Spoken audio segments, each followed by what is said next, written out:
Hola, buenos días. Vamos a empezar con la primera unidad de arquitectura de computadoras.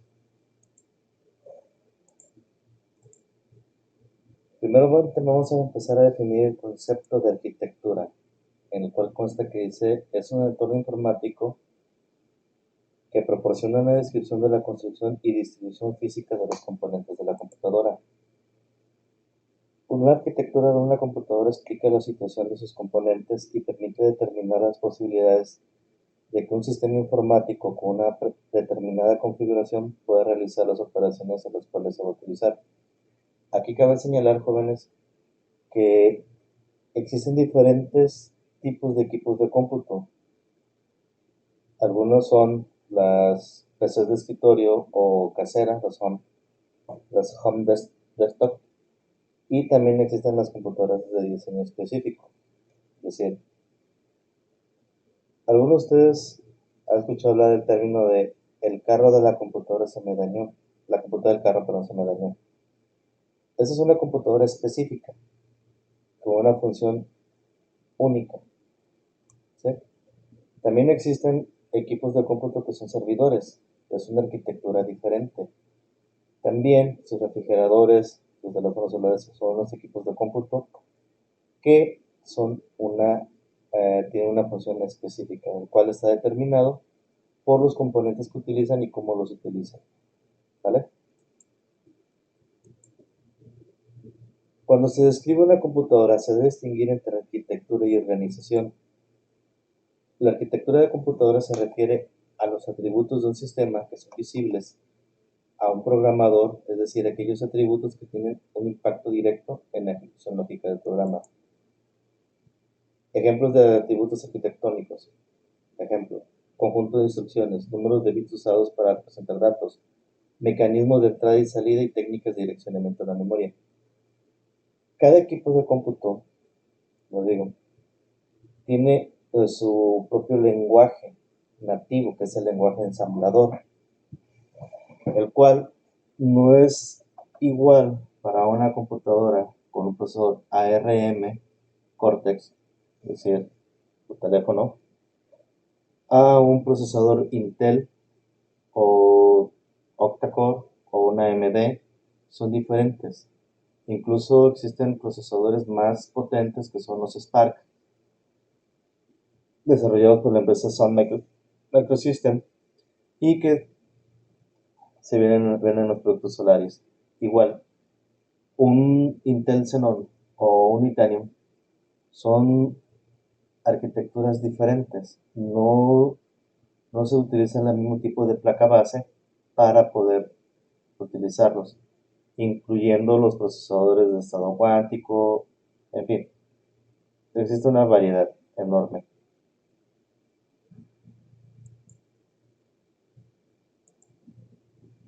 La organización de computadoras se refiere a las unidades funcionales y sus interconexiones, que materializan especificaciones arquitectónicas. Es decir, son los detalles del hardware transparentes para el programador, tales como las señales de control, interfaces entre la computadora y los periféricos, y la tecnología de memoria utilizada. Pues, vamos, aquí ya venimos cómo está organizada cada una.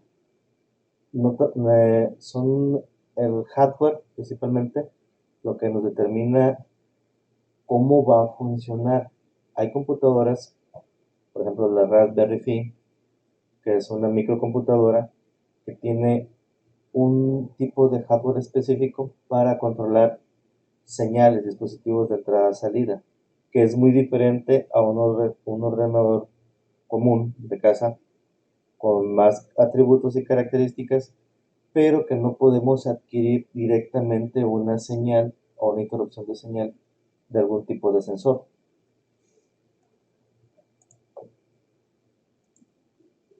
Por poner un ejemplo, una cuestión de arquitectura es si la computadora tendrá la instrucción de multiplicar. Si esta instrucción será implementada por una unidad especializada en multiplicar o por un mecanismo que haga uso iterativo de la unidad de suma del sistema, recordando que todas las operaciones aritméticas en un ordenador son sumas.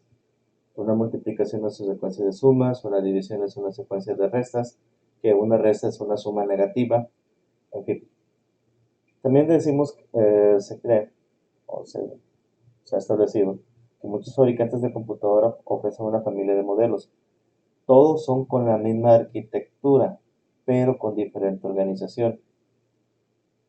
Ejemplo, no es lo mismo cómo está organizado el hardware de una lap a una workstation o una all-in-one o una tablet, por citar algún ejemplo, un PC, un gamer, PC gaming, un servidor,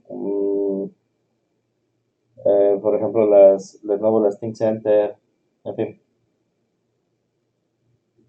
Dice, una arquitectura puede sobrevivir muchos años, pero su organización cambia con la evolución tecnológica. La arquitectura de la IBM, la 370, apareció por primera vez en 1970 e incluía varios modelos. Se podía comprar un modelo barato y lento, y si la demanda se incrementaba, se podía cambiar a un modelo más caro y rápido, sin tener que abandonar el software que ya se había desarrollado. En ese tiempo, las computadoras eran demasiado grandes y también demasiado costosas, como para estar, vaya, solamente unas cuantas personas con cierto estatus económico podían adquirirla, y algunas otras eran adquiridas por las universidades o tecnológicos, centros de investigación, empresas, las cuales las actualizaciones del hardware se vendían por separado, pero el sistema operativo, el software, ese ya venía incluido. Hoy en día, nosotros compramos el hardware y ya viene con un licenciamiento de un software, una licencia tipo M, de uso único. Pero si queremos evolucionar, darle mayor capacidad de almacenamiento, pues es más fácil comprar un disco duro que ya viene con una plataforma estándar o incrementarle la memoria RAM con el mismo tipo de slots en los cuales vienen.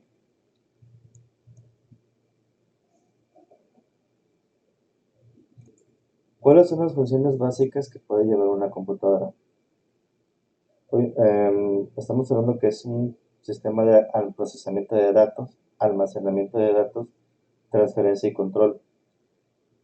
Todo equipo de cómputo tiene que procesar la información que recibe y lo almacena, y también transferirlos a otros dispositivos, a su vez también generar un control sobre los mismos. Es decir, supongamos que vamos a automatizar un invernadero. Esto lo vamos a hacer a través de una serie de microcontroladores, que es una arquitectura diferente a una microprocesador, que eso es lo que van a investigar. ¿Cuál es una diferencia entre un microprocesador y un microcontrolador? ¿Sale? Luego estamos que, por ejemplo, los microcontroladores nos van a dar las funciones de interrupción en las señales a través de los sensores. Pero también en la computadora vamos a recibir esa información de esa interrupción de señal para hacer un procesamiento que vamos a procesar el tratamiento de la información. Esto nos va a dar una oportunidad para que el equipo lo analice y diga, si estoy recibiendo un parámetro entre 15 y 16 grados, eh, por ejemplo 15 y 16 grados, y mi parámetro de referencia de control es si es menor a 14, va a ser una función. Si es mayor de 15, va a ser otra. Si está entre 14 y 15, es decir, que sea mayor de 14 y menor de 15, en ese rango, va a realizar otro tipo de funciones. ¿Sabes?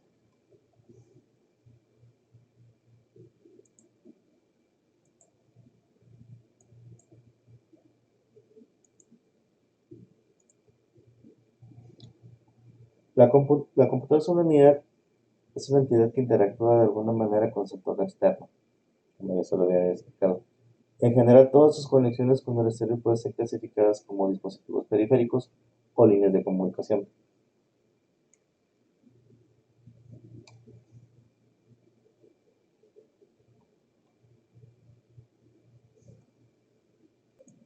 Bien, dentro de los segmentos de cómputos existen diferentes arquitecturas básicas, que es la computación clásica, la computación segmentada y la multiprocesamiento. Pero primero vamos a entender qué es una unidad central de procesamiento o CPU. Dice que controla el funcionamiento de la computadora y lleva a cabo las funciones de procesamiento de datos. Frecuentemente es conocido como procesador, aunque también puede ser llamado microcontrolador o microprocesador, dependiendo del caso. La memoria principal se encarga de almacenar los datos, es decir, nuestro disco duro. Los dispositivos de entrada-salida transfieren los datos entre la computadora exterior. El sistema de interconexión o bus del sistema es el mecanismo que proporciona la comunicación entre el CPU, memoria y los dispositivos de entrada-salida. El componente más interesante y de algún modo más complejo es el CPU, y sus principales componentes estructurales son una unidad de control, que es la que controla el funcionamiento de la CPU y por lo tanto de la computadora. La unidad de aritmética lógica, que es la ALU, que lleva a cabo las funciones de procesamiento de datos. Registros, que es el área de almacenamiento interno temporal para los datos de CPU, es decir, es una memoria caché dentro del mismo.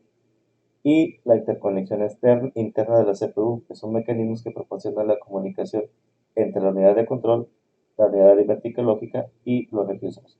Es decir, también son los bus o medios de comunicación, los buses de datos, que se interconectan entre cada unidad.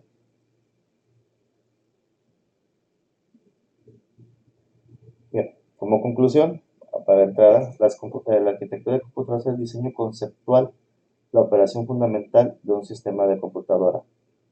Es decir, es un modelo y una descripción funcional de los requerimientos y las implementaciones de diseño para varias partes de una computadora con especial interés en la forma en que la unidad de procesamiento o CPU trabaja internamente y accede a las direcciones de memoria. Y la organización de computadoras es la forma de seleccionar e interconectar los componentes de hardware para crear computadoras según los requerimientos de funcionalidad, rendimiento y costo, como les había comentado.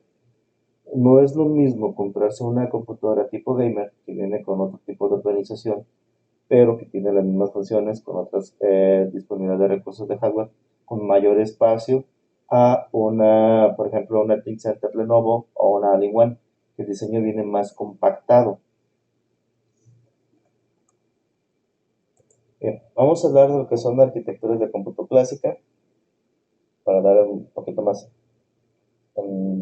entretenimiento, y también la arquitectura de cómputo segmentada y la arquitectura de cómputo de multiprocesamiento.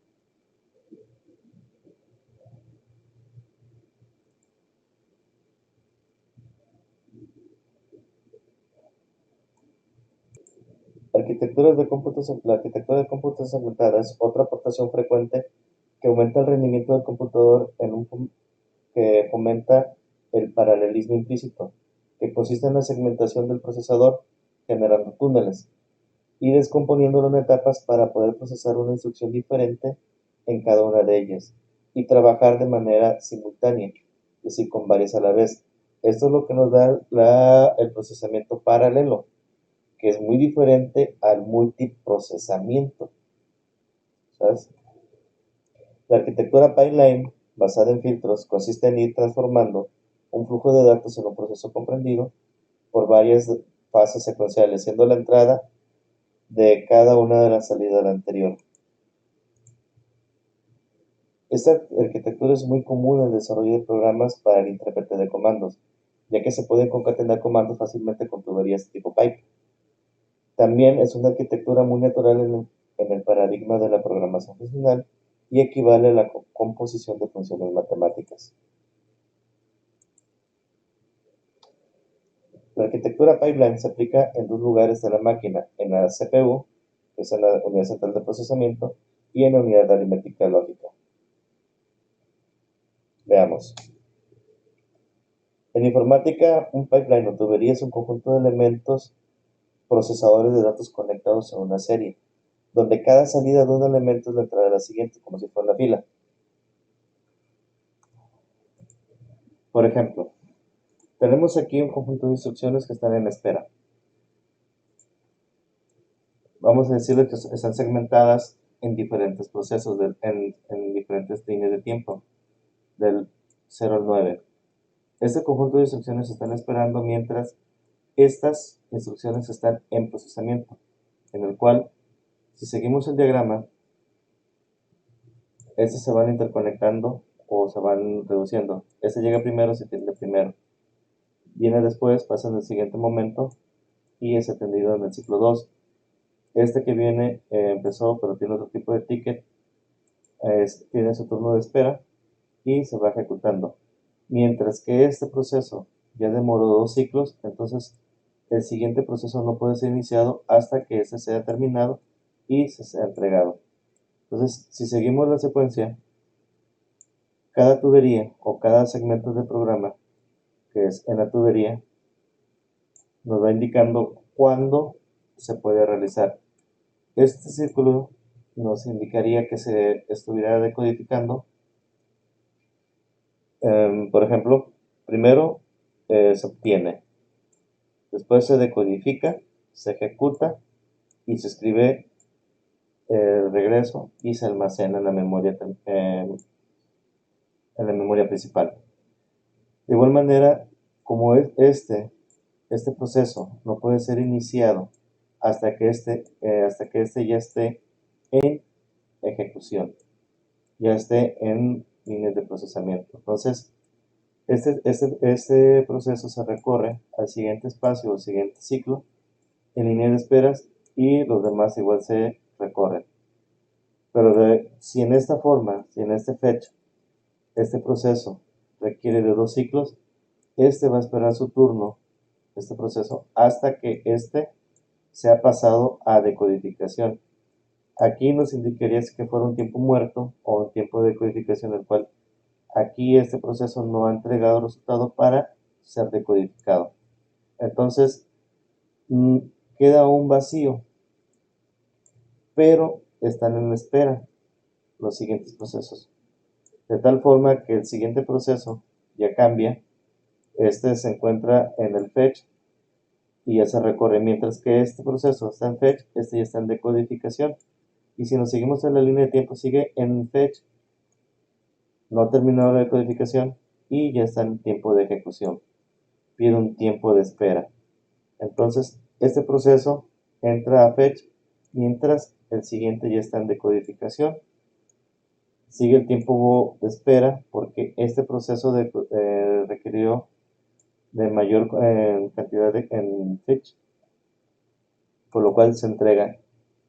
Al final, ya que se entrega en las instrucciones completadas, se retorna, de tal manera que el primer proceso en entrar es el primer proceso en salir, como aquí lo vemos, en el ciclo de tiempo, digamos, de 9 segmentos.